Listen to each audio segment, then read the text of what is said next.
स्वागत है आपका। अब योग के बाद होगी बात वोट की, क्योंकि सिर्फ 9 मिनट का वक्त बाकी है जब बिहार के रुझान आने शुरू हो जाएंगे। आपके सामने ठीक 9 मिनट के बाद 243 सीटों पर बक्से जब खुलेंगे, मतपेटियां खुलेंगी, ईवीएम मशीनें खुलेंगी, तो पता चलेगा कौन आगे चल रहा है और कौन पीछे। सबसे पहले हर बार की तरह पोस्टल बैलेट्स की गिनती ठीक 8 बजे शुरू होगी। 9 मिनट का वक्त बाकी है। काउंटिंग सेंटर के स्ट्रांग रूम खोले जा चुके हैं।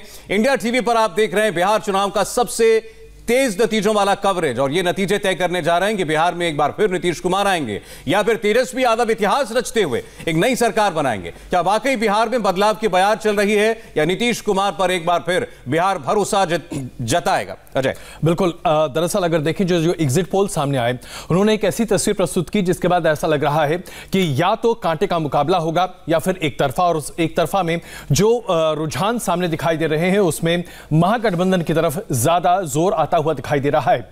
अगर हम एग्जिट पोल को सही माने तो फिर एक साथ यह सवाल भी उठता है कि इसके पहले ओपिनियन पोल भी तो हुए थे।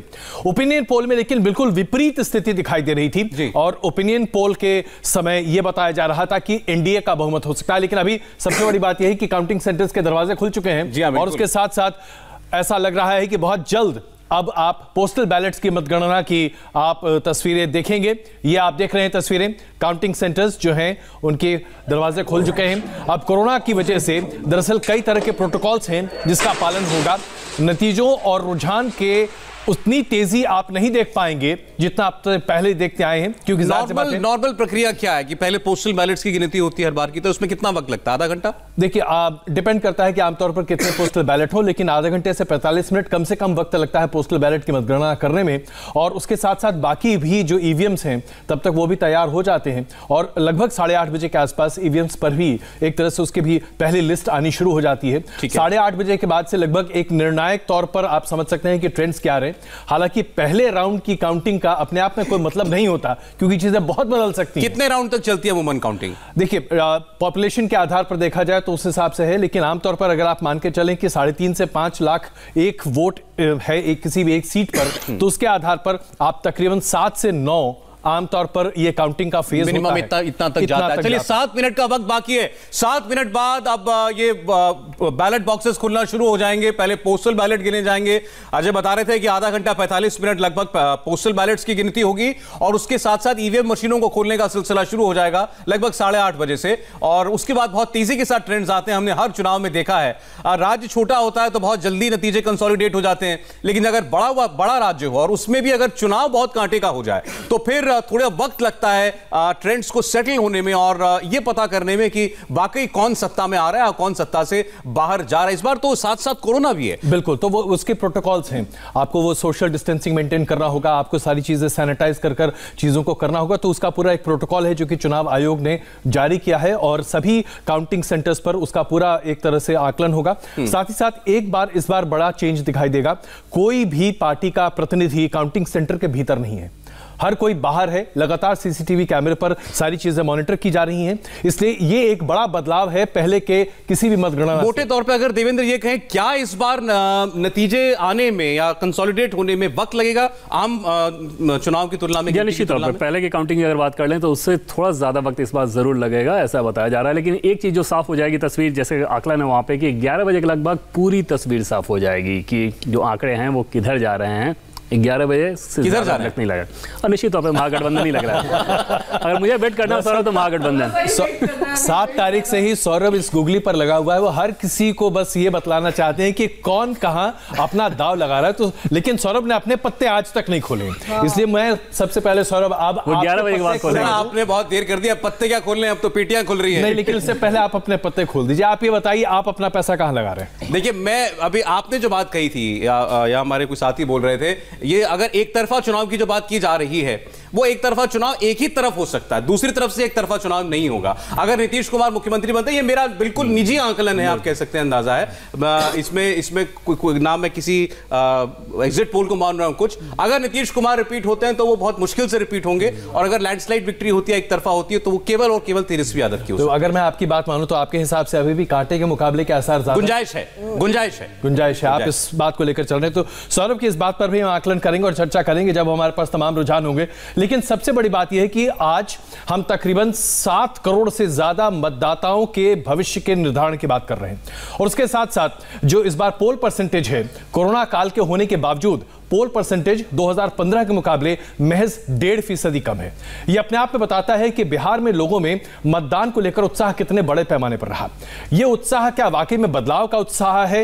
यह उत्साह एक नई सरकार के लिए है? यह उत्साह एक नए बिहार के लिए है? या दरअसल हर राजनीतिक दल ने अपने पारंपरिक वोटर को साध कर उन्हें पोलिंग बूथ तक पहुंचाने में एक सक्रिय भूमिका निभाई है?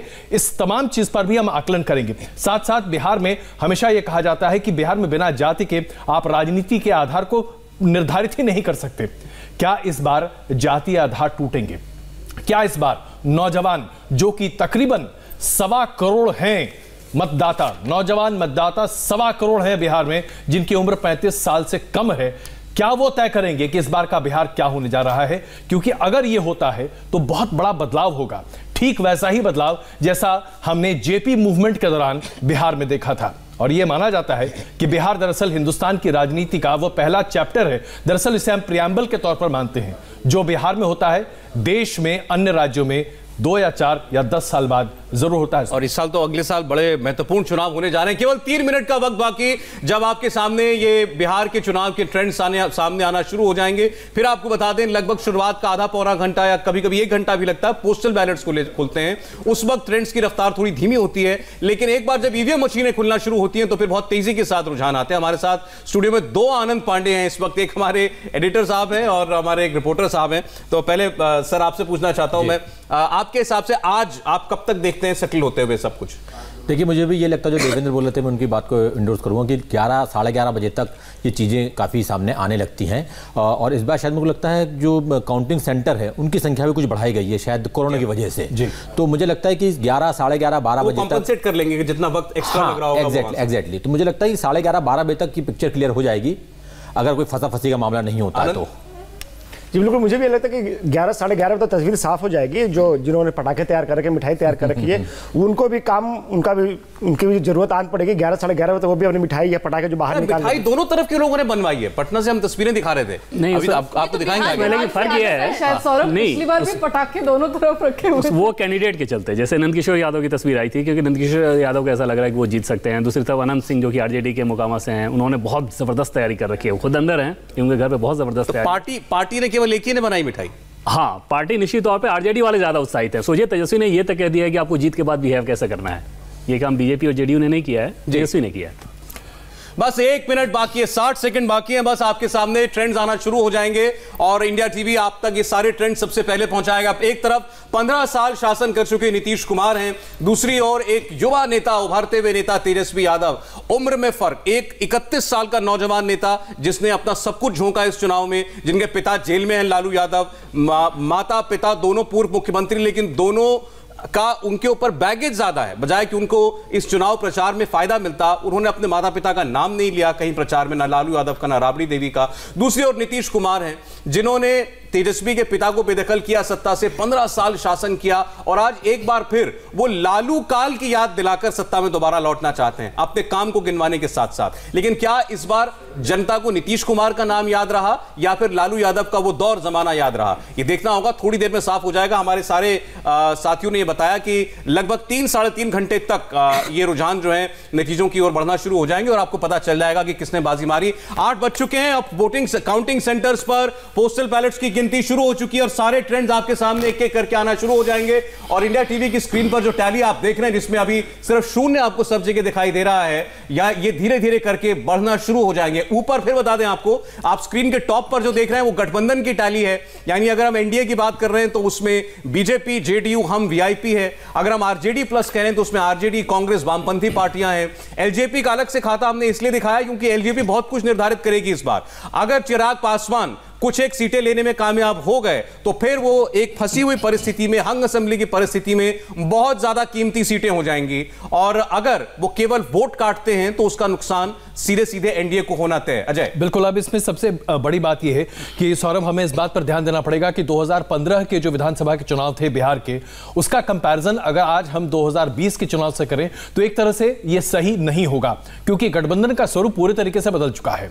भारतीय जनता पार्टी ने अपने दम पर एक तरह से चुनाव लड़ा था 2015 में। लालू प्रसाद यादव की और नीतीश कुमार एक साथ आ गए थे, जो कि अपने आप में एक अप्रत्याशित सी स्थिति थी। किसी ने सपने में नहीं सोचा था कि ऐसा होगा, लेकिन यह संभव हो सका। दो प्रतिद्वंदी एक दूसरे के साथ आ गए, कांग्रेस भी उसके साथ आ गई और एक अलग गठजोड़ सामने आया जिसे महागठबंधन के तौर पर देखा गया। जी, ऐसी स्थिति में एलजेपी की अगर वो जो थोड़ी सीटें होती हैं वो तेजस्वी के साथ जाना ज्यादा पसंद करेंगे या बीजेपी को साथ देना ज्यादा पसंद करेंगे? क्योंकि वो हमेशा अपने हर ट्वीट में ये कहते रहेंगे नीतीश असंभव। इसमें कोई शक नहीं है, लेकिन जहां तक देखिए पहला ट्रेंड आ गया। आरजेडी का खाता खुला है, आरजेडी प्लस में पहला रुझान जुड़ा है जाकर के। अब आप इसे कुछ भी कहिए, संयोग कहिए या आने वाले दिन का आभास कहिए, पहला ट्रेंड जो है वो आरजेडी के खाते में चला है। बांका सीट से आरजेडी के जावेद आगे चल रहे हैं। बांका से पहला ट्रेंड है, आरजेडी के जावेद आगे चल रहे हैं। पहला ट्रेंड आरजेडी के खाते में अजय। बिल्कुल 2 लाख ऐसे पोस्टल बैलेट्स हैं जिनकी मतगणना अभी हो रही है, और इसमें जो पहला ट्रेंड आ रहा है, अगर आप इसे शुभारंभ के तौर पर देखें तो ऐसा लग रहा है कि महागठबंधन को लेकर अभी लोगों में उत्साह काफी ज्यादा है। गौर करने वाली बात यह है कि जब आप पोस्टल बैलेट की बात करते हैं तो ये वो लोग हैं, ये वो बिहार के निवासी हैं जो बिहार में नहीं हैं, ये बिहार से बाहर हैं। और बिहार से बाहर अगर कोई व्यक्ति आज अपना मतदान कर रहा है तो जाहिर सी बात है उससे बिहार के विकास की चिंता सबसे ज्यादा होगी, और ये चिंता क्या मतदान के एक पूरे स्वरूप को आपके सामने रख रही है। सौरभ, ये बहुत देखने वाली बात है। बांका से पहला ट्रेंड है, बिहार का पहला रुझान आ चुका है। आप इंडिया टीवी पर देख रहे हैं, आरजेडी का खाता खुला है ट्रेंड्स में, लेकिन ट्रेंड से नतीजे नहीं। आरजेडी के जावेद अंसारी आगे चल रहे हैं बांका से। हमारे कोई भी साथी अगर बांका सीट के बारे में कुछ बताना चाहेंगे। राम नारायण मंडल जो है वो सिटिंग एमएलए है यहां से, और उनको चुनौती मिल रही है आरजेडी से। लेकिन सौरभ, हमको ध्यान रखना पड़ेगा कि जो आरजेडी है वो सबसे बड़ी पार्टी थी 2015 में भी, तो अगर उनका पहले खाता खुलता है तो कोई अचंभे की बात नहीं। और इस सीट पे, बांका सीट पे, यादव और मुस्लिम वोट सबसे ज्यादा है और ये डिसाइड करेंगे। और अब देखना बीजेपी सीट बजा पाएगी। ये सीट आपको आरजेडी के लिए कंफर्टेबल लगती है? नहीं, मुझे लगता है कि फाइट होगी इसमें, फाइट होगी। चलिए, बांका से जावेद अंसारी आगे चल रहे हैं 243 सीटों पर। अब फिलहाल पोस्टल बैलेट्स की गिनती जारी और पहला ट्रेंड आया है और वो आरजेडी के खाते में जाकर के जुड़ा है। आरजेडी प्लस आप इसलिए हमारी स्क्रीन पर देख रहे हैं, बढ़ चुका है, अब 1 पर आ गया है और धीरे धीरे ये आगे और बढ़ेगा क्योंकि अब गिनती शुरू हो चुकी है बहुत तेज रफ्तार। बिल्कुल, और जब हम बांका की बात कर रहे हैं, हालांकि अमित कह रहे हैं कि वहां पर कांटे का मुकाबला है, लेकिन अगर आप वहां के पॉपुलेशन कॉन्फ़िगरेशन को देखें तो इस सीट पर यादव मुस्लिम बहुल्य है, और इस सीट पर अगर वोट कंसोलिडेशन होता हुआ दिखेगा तो शायद हम ये पूरे बिहार में भी देख सकते हैं। क्योंकि अगर यादव और मुसलमान एक साथ आ जाते हैं तो अगर आप सिर्फ जनसंख्या के आधार पर देखें तो तकरीबन 15% यादव की आबादी है बिहार में और मुसलमानों की आबादी है तकरीबन 17%। आप अगर रोक रहा हूं, दूसरा ट्रेंड भी आरजेडी के खाते में गया, दूसरा ट्रेंड भी। तो ये अगर ट्रेंड है, और मान लीजिए हालांकि पोस्टल बैलेट बहुत जल्दी होता है, कई बार पोस्टल बैलेट्स में बहुत फेरबदल होता है और उसके बाद जब रुझान बदलने लगते हैं तो तस्वीर बदलती है। मोकामा का ट्रेंड है, ये मोकामा का ट्रेंड है। मोकामा से आरजेडी आगे चल रही है। इंटरेस्ट है सौरभ, और अगर मोकामा की अनंत सिंह आगे चल रहे हैं। अनंत सिंह, देखिए अनंत सिंह जो है वो वहां के बाहुबली नेता कहे जाते हैं और निर्दलीय चुनाव उन्होंने पिछली बार लड़ा था। नीतीश कुमार से वो नाराज थे, जबकि वो हमेशा से भूमिहार बेल्ट जो ये कही जाती है, अनंत सिंह हमेशा से जो है वो भूमिहारों के नेता कहे गए। लेकिन यहां पर आरजेडी ने विकास नहीं होने दिया और अब आरजेडी की ही सीट से अनंत सिंह अगर चुनाव लड़ रहे तो आप ये सोचिए, ये ट्रेंड बताता है कि ये सीट वो आसानी से निकाल लेंगे, यहां पर कोई तकलीफ नहीं होगी। अच्छा, एनडीए का खाता भी खुल गया, तीसरा ट्रेंड भी आ गया मीनाक्षी। एक एनडीए, 2 आरजेडी, और आरजेडी का एक बांका सीट का ट्रेंड है हमारे पास, एक मोकामा का है। मोकामा से अनंत सिंह। हम ये देखना पड़ेगा एनडीए में किस घटक दल की सीट पर ये रुझान आया है और वहां से कौन लीड कर रहा है। तो एक एनडीए, 2 आरजेडी। लेकिन अभी तक जो मोकामा और बांका की बात आपने पड़ेगा कि एनडीए में क्या ये जेडीयू का खाता खुला है या भारतीय जनता पार्टी का। अगर हम ये कहें कि ये भारतीय जनता पार्टी का है तो शायद ये अपने आप में गलत नहीं होगा, क्योंकि भारतीय जनता पार्टी की लोकप्रियता कहीं ज्यादा इस बार जमुई भारतीय जनता यहाँ का खास तौर पर इसलिए बताना चाहूंगी क्योंकि श्रेयसी सिंह को लेकर लोगों का जो रुझान था, एक तो वो युवा कैंडिडेट है, 30 साल की उनकी उम्र है। हालांकि जमुई से इस वक्त जो विधायक हैं वो आरजेडी के हैं, लेकिन नाराजगी चूंकि यहाँ पर थोड़ी सी आरजेडी को देखने को मिल रही है, इसीलिए यहाँ पर भी लोग बदलाव चाह रहे हैं। तो ज्यादातर युवाओं ने मुझसे ये कहा कि बदलाव के लिए वो बीजेपी को सपोर्ट कर रहे हैं, क्योंकि पूरे बिहार में बीजेपी से नाराजगी नजर नहीं आई है। और इसीलिए जमुई जो पूरे आप जिले की बात करें तो यहाँ पर 4 विधानसभा सीटें हैं और इनमें से 3 जगहों पर आरजेडी है। अब उम्मीद यही की जा रही है कि आज जो जमुई का मेन, जमुई में वैसे 4 सीटें हैं, सिकंदरा, जमुई, झाझा और चकाई। जमुई प्रॉपर का रिजल्ट आरजेडी के पास है, लेकिन इस बार जो ट्रेंड्स है और जो मेरा आकलन है, यहाँ पर बीजेपी के लिए आना काफी ज्यादा आसान है, क्योंकि बीजेपी से नाराजगी नहीं है। जदयू ने ये सीट बीजेपी को दी है, तो ऐसे में श्रेयसी सिंह की बढ़त ये साफ करती है कि जमुई में उनका जो रास्ता है वो काफी आसान रह सकता है, क्योंकि राजपूत बाहुल्य भी है जमुई में और दोनों कैंडिडेट्स जो हैं वो भी राजपूत हैं। तो ऐसे में ये फैक्टर श्रेयसी के लिए काफी अच्छा। चलिए, बीजेपी जमुई से श्रेयसी सिंह लीड कर रही है, बांका से आरजेडी के जावेद अंसारी वो लीड कर रहे हैं, और हमने मोकामा का ट्रेंड आपको दिखाया जहां से आरजेडी के अनंत सिंह लीड कर रहे हैं। तो कम से कम इन तीनों में आपके हिसाब से कोई आश्चर्य वाली बात नहीं है? बिल्कुल नहीं, ये जो ट्रेंड्स जो अनुमान लगाया गया था ये उसी हिसाब से जा रहा है। मैं आश्चर्य इस पे बताऊंगा, वो है बांका सीट जिसपे की सिटिंग एमएलए जो है इसके वो बीजेपी की है। अगर यहां पर आरजेडी आगे जा रही तो ये सोचने वाली बात है, क्योंकि पिछली बार आप सोचिए कि महागठबंधन अगर था, महागठबंधन के टाइम में अगर बीजेपी ने निकाल लिया एमवाई समीकरण जो अजय बोल रहे थे अमित, एमवाई समीकरण अगर काम करता है तब तो फिर ना सिर्फ वो एमएलए हैं बल्कि मिनिस्टर हैं रामनारायण मंडल, और इस बार बहुत ज्यादा दबाव था पार्टी के भीतर इस बात के लिए कि उनकी सीट बदल दी जाए, उनको टिकट ना दिया जाए। लेकिन माना यह जाता है कि सुशील मोदी क्योंकि उनको बैक करते हैं तो इसके चलते उनको टिकट दी गई। अगर वहां का बीजेपी हारती है तो बीजेपी की अपनी रणनीति के लिहाज से उनके लिए झटका होगा। बिल्कुल, अभी एक और रुझान सामने आया, और ये बाढ़ का रुझान है जो अभी सामने आया है। बाढ़ से भारतीय जनता पार्टी आगे चल रही है, तो यानी कि ये मौका और एनडीए का एक और आ गया है रुझान सामने, यानी कि बाढ़ की भी आप बात जो कर रहे हैं वो भी भूमिहार बेल्ट है, वहां पे भी सवर्ण वोट जो है वो अच्छी संख्या में पड़े हैं, और सवर्णों की नाराजगी बीजेपी से नहीं है। बाढ़ में एक चीज मैं जोड़ना चाहता हूं, बाढ़ तो मैं खुद गया था, और बाढ़ को बोला जाता है छोटा चित्तौड़गढ़, क्योंकि बाढ़ में सबसे ज्यादा जो तादाद है वो राजपूतों की है। और अगर बाढ़ सीट में कोई बड़ी बात नहीं होगी अगर बीजेपी अगर यहां सीट निकाल ले, क्योंकि अगर राजपूत वोट अगर वहां पर कॉन्सोलिडेट होता है, और साथ ही साथ जो वहां पर पिछड़ा वर्ग अगर उसमें कॉन्सोलिडेट हो जाता है तो ये सीट निकाल सकती है, क्योंकि बाढ़ में सबसे ज्यादा तादाद राजपूत में बिखराव कम दिखता है। आप बिहार में कहीं भी जाइए, बाढ़ को लेकर बहुत ज्यादा हैरानी इस बात के लिए नहीं होगी, क्योंकि पिछली बार बीजेपी अकेले लड़ी थी, तभी ज्ञानेंद्र ज्ञानू जीते थे वहां। जी बिल्कुल। अभी हम यहाँ पर भोजपुर की सीटें आपके सामने प्रस्तुत कर रहे हैं, जिसमें बक्सर में भारतीय जनता पार्टी आगे चल रही है, और ये जो पहला ट्रेंड इस पूरे भोजपुर का दिखाई दे रहा है। भोजपुर में अगर भारतीय जनता पार्टी ने अपना कंसोलिडेशन नहीं किया तो ये थोड़ा आश्चर्यजनक होगा, क्योंकि ये वो इलाका है जहां भारतीय जनता पार्टी को सबसे ज्यादा उम्मीदें हैं। उम्मीद इसलिए भी है, और बक्सर की इसलिए इंटरेस्टिंग है क्योंकि बक्सर में सिटिंग एमएलए हैं आपके तिवारी जो कांग्रेस के आते हैं, लेकिन वहां पर अब खेल ये हो गया है कि तिवारी के सामने वहां पर उन्होंने दे दिया है चौबे को, यानी कि ब्राह्मण शिवानंद तिवारी वहां पर ब्राह्मण हो गए हैं, और ब्राह्मण आने से हो रहा है कि वोट उनको लगता है कि बटेगा, लेकिन अगर नहीं बट रहा है और यहां पर अगर राजपूत और फिर बराबरी का मामला 3 पर एनडीए और 3 पर गठबंधन आगे। जहानाबाद से आरजेडी के सुदय यादव आगे हो गए, जहानाबाद में आरजेडी लीड कर रही है, तो एनडीए 3 और आरजेडी 3 बिल्कुल बराबरी पर चल रहा है फिलहाल मामला।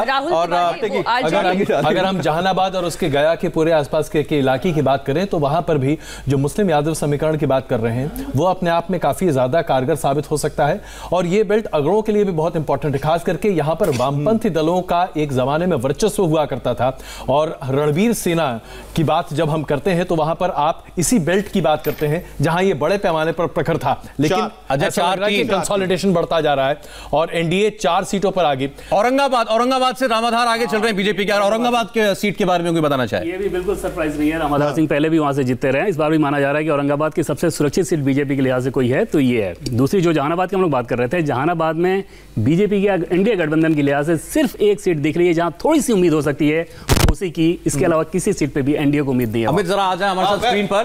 पटना में देखिए, पटना में जो 14 सीटें आती है, मोकामा और बाढ़, एक आरजेडी और एक बीजेपी के पास जाती हुई दिखाई दे रही है। औरंगाबाद में बीजेपी, जहानाबाद आरजेडी, जहानाबाद में कुल 3 सीटें हैं, लेकिन एक जहानाबाद प्रॉपर का अभी रुझान आया है, वहां से आरजेडी लीड कर रही है। सबसे इंटरेस्टिंग चीज देखिए कि मोकामा की जो सीट है, आनंद सिंह जहां से खड़े होंगे अपनी जीत सकते, वो अपने बलबूते पे चलते हैं, पार्टी की उनको जरूरत नहीं पड़ती, उनको टिकट चाहिए होता है, निर्दलीय भी जीत जाएंगे, तो इसको तो हम कह सकते हैं कि वही हुआ था। बाढ़ की जो सीट है, जैसे हम कह रहे हैं कि वहां पर बीजेपी के लिए प्लस पॉइंट है, क्योंकि वह राजपूत जो डिसाइड करते हैं। दूसरा इंटरेस्टिंग यहां पर बक्सर चला गया, लेकिन मैं बक्सर के बारे में आपको बताता था, जहानाबाद में जैसे आरजेडी है।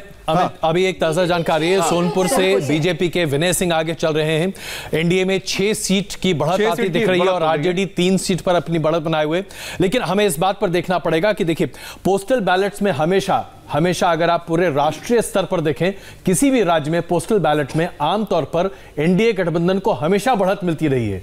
उसके बाद आधे घंटे के बाद कई बार तस्वीरें बदली हैं। अभी तो हमको अमेरिका का चुनाव याद आ रहा है, जो पोस्टल बैलेट में चुनाव जीता वो राष्ट्रपति बन गया। अच्छा, मैं एक इंटरेस्टिंग बात कहना चाहता हूं बक्सर सीट को लेके, कि बक्सर सीट को हम जब जिक्र करते हैं तो बक्सर सीट में खड़े होना चाहते थे डीजीपी, आपको याद होगा, जो पूर्व डीजीपी थे बिहार के, उनको टिकट मिला नहीं, और वहां पर जो परशुराम खड़े हुए हैं वो एक वक्त में वहां पर एसआई होते थे पुलिस में, उसके बाद उनको टिकट मिले, उनको नहरी बाबा कहा जाता है। लोकली उनकी बड़ी अच्छी पकड़ है जब उनसे मिले, क्योंकि उन्होंने पर नहर बनाया था जिसका फायदा मिला था। तो बक्सर की जो सीट है अगर होता है तो कांग्रेस के लिए लूज इसलिए करेंगे कैंडिडेट की वजह से, कैंडिडेट के 10 ट्रेंड, 6 पर एनडीए आगे, 4 पर आरजेडी आगे, 10 ट्रेंड आपके सामने आ चुके, लेकिन अभी गिनती को केवल 11 अभी मिनट हुए हैं गिनती शुरू हुए। बिल्कुल, और ये अपने आप में बता रहा है कि किस तरह से मतगणना की प्रक्रिया लगातार तेजी से आगे बढ़ रही है। लेकिन हम आपको एक बार फिर बताना चाहेंगे, अभी जो आप रुझान देख रहे हैं ये अधिकाय बहुत आए, इसे आप पोस्टल बैलेट के रुझान कह सकते हैं, जिसमें अलग अलग क्षेत्रों में लोग जो कि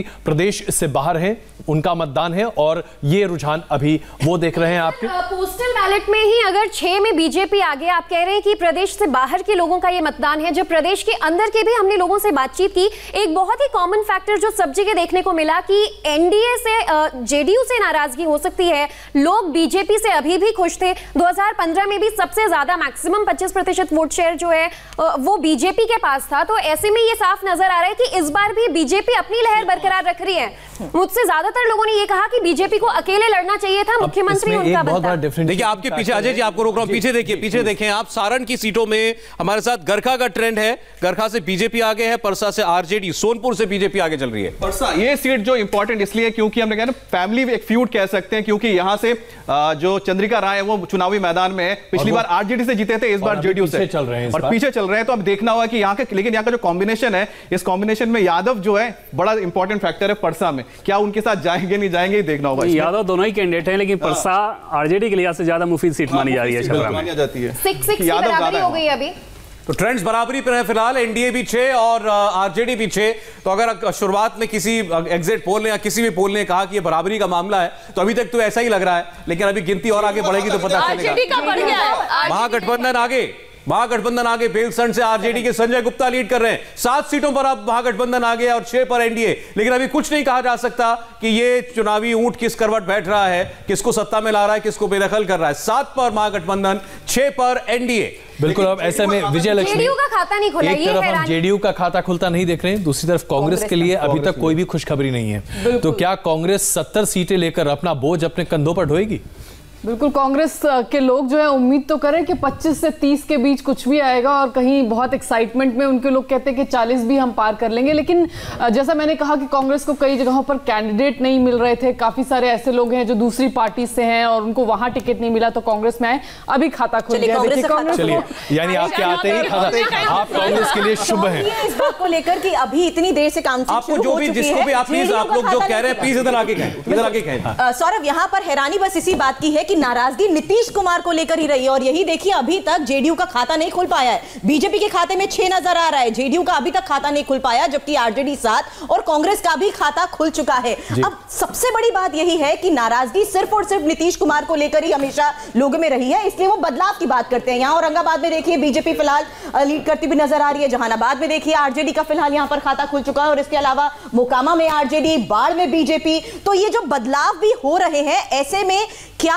वजह रही है जो नीतीश से नाराजगी? अजय जी, इस बात का जवाब हर कोई चाहता है कि नीतीश से नाराजगी है, एनडीए से ओवरऑल नाराजगी नहीं है। प्रधानमंत्री मोदी को भी उतने ही गौर से सुनते और विश्वास भी जताते हैं। लेकिन प्रधानमंत्री नरेंद्र मोदी की लोकप्रियता बिहार में इतनी ज्यादा है कि उसके बारे में जितनी चर्चा की जाए कम है, इसलिए प्रधानमंत्री नरेंद्र मोदी की लोकप्रियता पर तो कोई संशय है ही नहीं। जहां तक नीतीश कुमार की बात है, वहां सबसे बड़ी दुविधा यह हुई कि उनसे उम्मीद थी कि कानून व्यवस्था को दुरुस्त करने के बाद वो विकास के रास्ते पर बिहार को लेकर चलेंगे, और बिहार के लोगों ने जैसे जैसे बाहर पलायन कर काम करना शुरू किया, उन्हें इस बात का एहसास हुआ कि अगर आप अपने राज्य में काम करते हैं तो आप कहीं बेहतर तरीके रह सकते हैं। अगर आप मान लीजिए बाहर 30,000 रुपए की भी नौकरी करते हैं, लेकिन अपने घर में अगर आप 15,000 की नौकरी करते हैं, आपकी बचत ज्यादा होती है।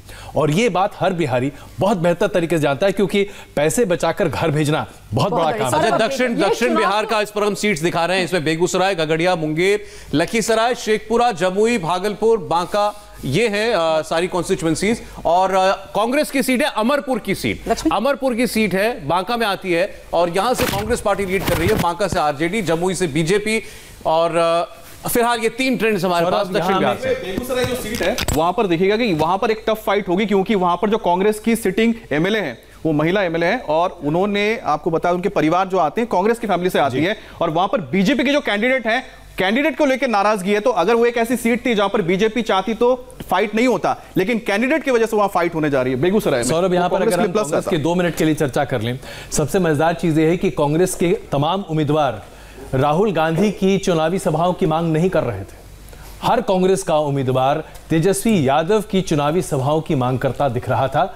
और यह बताता है, आनंद जी आप शायद इस पर ज्यादा रोशनी डाल सकते हैं, कि तेजस्वी यादव ने 247 चुनावी सभाओं को संबोधित किया है। इतनी चुनावी सभाओं को किसी ने संबोधित नहीं किया। देखिए ये जो उनकी एनर्जी थी और ये जो उनका आगे निकल के लीड उन्होंने किया था, ये चीज तो निकल के आ रही थी। हम लोग जो उस दिन बात कर रहे थे कि लगातार देखिए मैच उन्होंने जीत लिया है। अब ये रिजल्ट तो क्या होते हैं अपनी जगह है, लेकिन वाकई में जो इसमें मैन ऑफ द मैच की हम बात कर रहे हैं वो तो तेजस्वी यादव हो चुके हैं। देखिए 10 पर पहुंच चुकी है आरजेडी प्लस और 7 पर है एनडीए। मिथिलांचल की 43 सीटें हैं। अच्छा, और एक ट्रेंड है हमारे पास, दो ट्रेंड्स हैं, दरभंगा से बीजेपी, केवटी से आरजेडी। ये दरभंगा सीट जो है पिछली 4 बार से बीजेपी जीतते आ रही है, इसलिए ये ट्रेंड यहां पर भी अभी भी वही बता रहा है। यहां पर देखिए 2 चीजें हैं, मुस्लिम और जो सवर्ण जाति है उसमें से भी ब्राह्मण डिसाइडिंग फैक्टर में है। तो यहां पर जो हम उम्मीद कर रहे थे, जो संभावना चाहते थे अजय जी, यहां पे ट्रेंड वही है। और केवटी यहां पर होना ही था। अब्दुल बारी सिद्दीकी जैसे आरजेडी के इतने सीनियर नेता अगर यहां से चुनाव लड़ रहे हैं तो यहां पर ऐसा नहीं है कि ट्रेंड कुछ बदलता। लेकिन हाँ, ये जरूर हैरान करता है कि अगर वाकई ये इतने कॉन्फिडेंट थे तो फिर अलीनगर से क्यों नहीं लड़ रहे थे?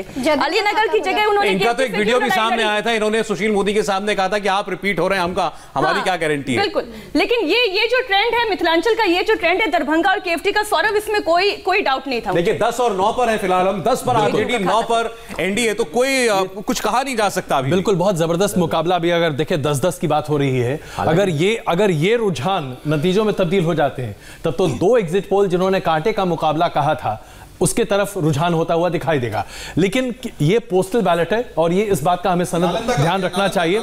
नालंदा से जेडीयू के श्रवण कुमार आ गए। हमें जेडीयू के जो यहाँ पर जो कैंडिडेट है उनका लगता है कि निकालने के, लेकिन इसके साथ साथ में एक सीट और पड़ती है जिसे हम राजगीर कहते हैं। राजगीर जो दोनों सीटों को हमें एक साथ जोड़ना पड़ेगा, क्योंकि जेडीयू यहाँ पर लगता है कि यहाँ पर सीट निकाल लेगी, क्योंकि उनकी उस तरह के यहाँ पर कास्ट कॉम्बिनेशन है, कुर्मी की अच्छी खासी तादाद। लेकिन जैसे आप उसके दूसरे इलाके में जाते हैं जो राजगीर पड़ता है, वहां पर भूमियार वोट ज्यादा है और भूमियार की जो नाराजगी है जेडीयू के कैंडिडेट के साथ है, तो उन्होंने वहां पर जो दूसरा कैंडिडेट खड़ा हुआ है वो भूमियार है, वहां पर वोट बट रहा है। राजगीर की सीट नहीं जाएगी, मुझे लगता है एनडीए के पास, महागठबंधन को वहां पर प्लस है, लेकिन जेडीयू का जो नालंदा सीट है वो प्लस लग रहा है। बिल्कुल बराबरी पर चल रहा है, क्योंकि मुख्यमंत्री नीतीश कुमार का गृह जिला है, तो 7 सीट जो है वो उन्हीं के फेवर में आज तक देखने को मिली है और इस बार भी वहां से जो सबसे ज्यादा आंकलन है वो नीतीश के पक्ष में ही है। कांग्रेस के लिए एक और सीट पर खाता खुला है, नौतन से कांग्रेस के शेख कामरान आगे चल रहे हैं। 70 सीटों पर कांग्रेस पार्टी चुनाव लड़ रही है इस बार। और बहुत से लोग ये कह रहे थे कि अगर कांग्रेस को इतनी सीटें दी हैं, अगर पीछे रह गया महागठबंधन तो इसके लिए जिम्मेदार कांग्रेस मानी जाएगी। लेकिन 2 सीट पर इस पर आगे लीड कर रही है राहुल गांधी की पार्टी। 12 पर देखिए एनडीए और 11 पर आरजेडी प्लस इस वक्त आपके सामने। तिरहुत की 49 सीटों के कुछ ट्रेंड्स हमारे पास हैं। नौतन से कांग्रेस पार्टी, चनपटिया से बीजेपी, कल्याणपुर से आरजेडी, बेलसंड से आरजेडी, शिवहर से आरजेडी। आरजेडी ज्यादा है सब में।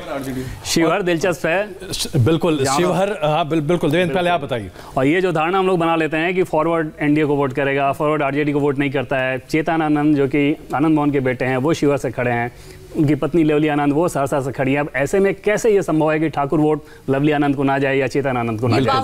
शिवहर में दिख रहा है। और अगर दरअसल शिवहर एक बैरोमीटर है इस पूरे क्षेत्र का, अगर शिवहर में आरजेडी आगे चल रही है तो यकीनन हम ये कह सकते हैं कि अभी बहुत सारी चीजें बदलेगी। देखिए 14 पर एनडीए पहुंच गई, आरजेडी 11 पर है, तो अभी फिलहाल लीड ले ली है एनडीए ने, 14 पर आ चुके हैं। लेकिन अभी भी हम जेडीयू का कोई कैंडिडेट देखने की वेट कर रहे हैं, कोई जेडीयू को दो सीटों पर जेडीयू 2 सीटों पर आगे चल रही है। अजय जी, जब तिरहुत की बात कर रहे हैं, इसमें देखिए सबसे इंपॉर्टेंट आपके लिए पड़ेगा ये पूर्वी चंपारण, क्योंकि यहां पर बीजेपी को सबसे ज्यादा सीटें मिली थी, 7 सीटें 2015 में।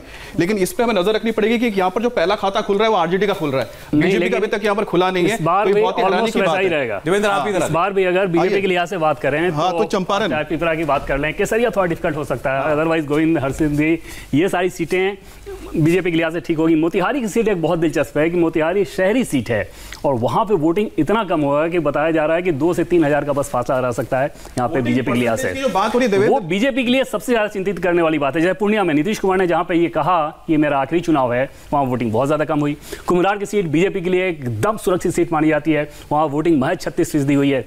तो इंडिया के लिहाज से जो सबसे ज्यादा चिंतित करने वाली बात उनको दिख रही है कि उनके अपने वोटर्स क्या निष्क्रिय रहे, जो कि वहां पे ये क्या आम ट्रेंड है इस देखने को मिला है बिहार में, शहरी सीटों पर वोटिंग परसेंटेज कम है? बिल्कुल, और अभी तक जो भी ट्रेंड देखने को मिल रहा है, जो आकलन है उसी के हिसाब से देखने को मिल रहा है। कोई सरप्राइज एलिमेंट अभी तक नजर नहीं, सारी सीटों पर अभी तक जितनी आपने देखी है। अभी तक जो ट्रेंड है वो दरअसल। और दूसरी बात आपने भी कहा कि जहां कैंडिडेट मजबूत है वहां जाति भी टूटती है, खूब टूटी है जाति, बहुत ज्यादा टूटी है जातियां। और मैं आपको बताऊं कि एनडीए के लिहाज से एनडीए के नेताओं का यह कहना था कि पहली बार हम लोग चाह रहे हैं कि जातियां ना टूटे, जबकि हमारी रणनीति इस बात को लेकर रहती है कि हम चाहते हैं कि जाति के हिसाब से वोटिंग हो जाए। क्योंकि अगर अर्थमेटिक के हिसाब से आप देखें तो यादव, मुस्लिम और जो माले का 3.5% वोट है, आरजेडी का जो खेमा है पूरा 33-34% पे चला जाता है। बिल्कुल। उसके बाद माना जाता है कि एनडीए का जगह है। लेकिन अगर जातियां टूटती हैं,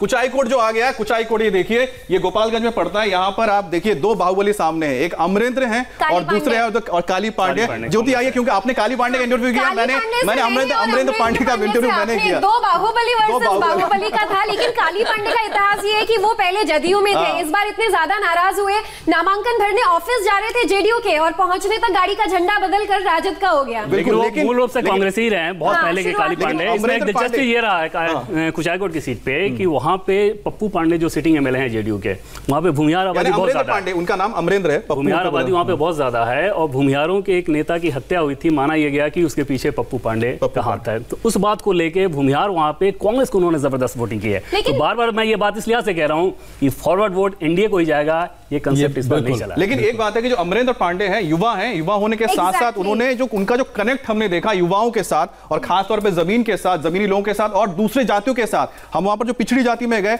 वहां पर भी पप्पू पांडे का नाम सुनाई देता है। तो इसलिए लगता है कि पप्पू पांडे गोपालगंज के बारे में भी अगर कोई बताना चाहे, गोपालगंज ये तो बनना चाहिए क्योंकि ये तो लालू प्रसाद यादव का इलाका आता है। और पहली बात ऐसा लगता है गोपालगंज सरप्राइज है, गोपालगंज कांग्रेस को अगर जा रहा है तो ये सरप्राइज होगा क्योंकि सुभाष सिंह वहां पे बीजेपी के सिटिंग एमएलए हैं और बीजेपी माना यह जा रहा है कि सुभाष सिंह हमेशा जीते रहे पहले भी, और इस बार भी बीजेपी गोपालगंज को अपना सेफ सीट मान रही थी। गोपालगंज झटका होगा। सौरभ, मैं हथुआ सीट के बारे में बता दूं, ये हथुआ जो सीट है इसमें वो जगह पड़ेगी फुलवरिया, जो लालू प्रसाद यादव का गांव है।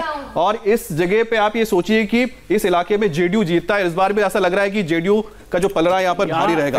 कौन आगे कौन पीछे कुछ नहीं कह सकते। 34 स्टैंड्स हैं, 17 पर एनडीए, 17 पर आरजेडी प्लस। बिल्कुल, हमें इस बात का ध्यान रखना चाहिए, जैसा अभी देवेंद्र ने कहा, इस बार महत्वपूर्ण यह है कि उम्मीदवारों को लेकर लोगों ने अपनी नाराजगी भी बहुत सामने रखी है।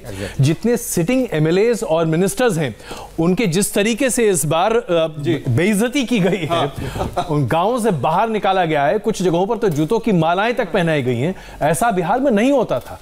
ये एक बहुत बड़ा बदलाव है जो आज हम देख रहे हैं और इसके आधार पर एलजेपी का खाता खुलाया जाए। एलजेपी 1 पर आगे चल रही है। अब ये देखना है एलजेपी कितना आगे जाएगी। 17 एनडीए, 17 आरजेडी और 1 पर एलजेपी आगे हो गई है। अब ये एलजेपी की सीट कौन सी है हम अभी पता करेंगे। सीमांचल की सीटों का भी हम लोग ट्रेंड लगातार बताते रहेंगे। बिल्कुल, तो अगर अभी तक जो सीट आगे मधुबनी से देखिए आरजेडी के समीर आगे चल रहे हैं और ये सीट इसलिए भी इंपॉर्टेंट है मधुबनी की। यहाँ पे हम चाहेंगे मधुबनी सीट भी दिखाएं। अब देखिए यहाँ पर जो कास्ट इक्वेशन है, यहाँ पर मुस्लिम वोट और ब्राह्मण वोट दोनों इक्वल हैं। देखिए आप मधुबनी की बात कर रही थी और एलजेपी की सीट, ये एलजेपी की सीट बाबू बरई, ये मधुबनी की सीट है। एलजेपी आगे चल रही है यहाँ से। मधुबनी की हम बात करते हैं, यहाँ पर 20% ही ब्राह्मण वोटर हैं, 20% ही मुस्लिम वोटर्स हैं। अब यहाँ से अगर आरजेडी आगे चल रही है तो इसका मतलब हम क्या समझें, क्या ब्राह्मणों ने भी वोट किया है समीर को? इसमें देखिए सबसे बड़ी बात है, अभी हम जो बात कर रहे थे कई जगहों पर कैंडिडेट और उसके साथ साथ किस गठबंधन को वोट देना है, यह अपने आप में महत्वपूर्ण है। कास्ट इक्वेशन शायद इस बार उतने प्रभावशाली नहीं होंगे और यह शायद हमें इस बार चर्चा का विषय हमारे लिए बनेगा। अच्छा, हरे के 3 शेड है हमारी स्क्रीन पर, दर्शक कंफ्यूज ना हो, थोड़ा सा गौर कीजिएगा, इसलिए हमने पार्टी का नाम नीचे लिखा हुआ है। ठीक है, तो एलजेपी, आरजेडी और जेडीयू का रंग जो है वो हरे का अलग अलग शेड है। भाजपा जो है मधुबनी में बेनीपट्टी में आगे चल रही है और राजनगर में आगे चल रही है। कोई कंफ्यूजन नहीं, बेनीपट्टी से विनोद नारायण जो है वो एक स्ट्रॉन्ग कैंडिडेट है, इसलिए वो जो है यहाँ पर इसलिए वो आगे दिखाई दे रहे हैं। और फूल पारस की भी बात करें तो यहाँ पर भी कोई बहुत ज्यादा कंफ्यूजन नहीं था। अभी तक जितने भी ट्रेंड्स दिखाई दे रहे, कम से कम जितना मेरा आकलन था कुछ उसी तरीके का दिखाई दे रहा है, कोई बहुत मेजर हैरानी अभी हो रही है। अभी तक के ट्रेंड्स के मुताबिक देखिए यहाँ पर जेडीयू पीछे है, जबकि कांग्रेस के खाते में 5 जा चुकी है। सरप्राइज होंगे शायद विजय लक्ष्मी इस तरह के ट्रेंड को देखकर खुद कांग्रेस भी। बिल्कुल बिल्कुल, ये इनिशियल ट्रेंड्स तो काफी एनकरेजिंग कांग्रेस पार्टी को भी लग रहे होंगे, क्योंकि 25 से 30 जिस तरह से मैंने कहा कि खुद का उनका आकलन है। लेकिन अगर शुरुआत की अगर हम बात करें, जो शुरुआती रुझान जिस तरीके से आ रहे हैं, हालांकि पोस्टल बैलेट है, जरूर एनकरेजिंग है कांग्रेस पार्टी के लिए। बिल्कुल। अच्छा, बिस्फी एक बहुत इंपॉर्टेंट सीट है, अभी उसका ट्रेंड आया है, यहां से विनोद नारायण माफ कीजिए दूसरे कैंडिडेट आगे चल रहे हैं, जबकि हम बहुत ज्यादा प्लूरल्स पार्टी की जो नेता हैं उनकी हम बात कर रहे थे। पुष्पम प्रिया को लेकर खूब सारी जो है टॉकिंग पॉइंट्स थे, कहां गए? लेकिन वो सिर्फ सीमांचल को लेकर अब आ गए हैं, सीमांचल को लेकर यहाँ पर ट्रेंड्स आ गए हैं। आनंद जी, क्या आप सरप्राइज हो रहे हैं ये देखते हुए कि ठाकुरगंज में आरजेडी और किशनगंज में आईएनसी, मतलब कांग्रेस और कोचाधामन में भी आरजेडी फिलहाल आगे नजर आ रही है? कुछ सरप्राइजिंग एलिमेंट लग रहा है, कुछ लगता है बड़ा बदलाव इस बार सीमांचल में भी आप एक्सपेक्ट कर रहे हैं? आनंद जी। नहीं, देखिए मुझे लगता है सीमांचल में ऐसा कुछ बहुत ज़्यादा नहीं होने वाला है बदलाव। और जो इसके सिवा देखिए हम इस सीट की बात करें, लेकिन बार बार जो एक अंडरलाइन करने वाली बात है जो देवेंद्र यहाँ बार बार बोल रहे हैं, देखिए ये क्योंकि मैं इसलिए बोल रहा हूँ 43 सीट्स हुई हैं, तो अभी तो 200 सीटों का रुझान बचा हुआ है। हम बहुत इनिशियल स्टेज पे बात कर रहे हैं। 2 बातें मैं यहाँ पे करना चाहूंगा। एक बात जो देवेंद्र बार बार बोल रहे हैं कि अगर सवर्ण वोट एमवाई के सिवा आरजेडी के पास गया है तो फिर मुझे लगता है कि हमारे पास बात करने के लिए कुछ नहीं बचना चाहिए। और अगर ऐसा नहीं